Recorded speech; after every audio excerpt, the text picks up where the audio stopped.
Di sebuah desa yang tenang, malam tiba-tiba menjadi berbeda. Bulan yang seharusnya bersinar terang perlahan meredup, tertutup bayangan gelap.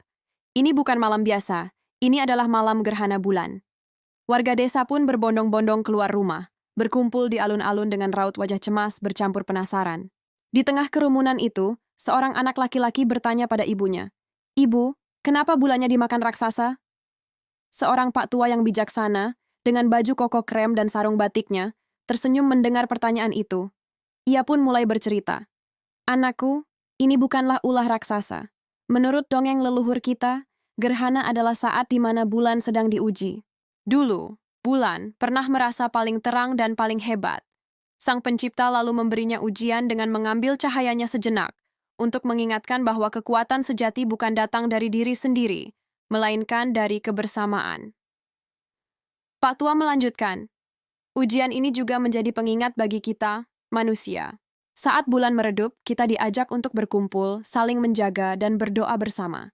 Inilah saatnya kita melupakan perbedaan dan memperkuat persatuan.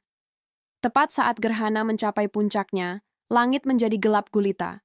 Suasana hening sejenak, seolah-olah seluruh alam menahan napas.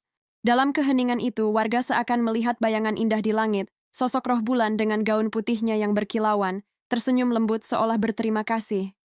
Seketika warga mulai menabuh lesung secara serempak, menciptakan irama yang khas dan sakral. Suara tok, tek, tok, tek, menggema, sebuah tradisi kuno untuk menyelamatkan bulan dan mengusir kegelapan, diiringi doa-doa yang dipanjatkan bersama-sama.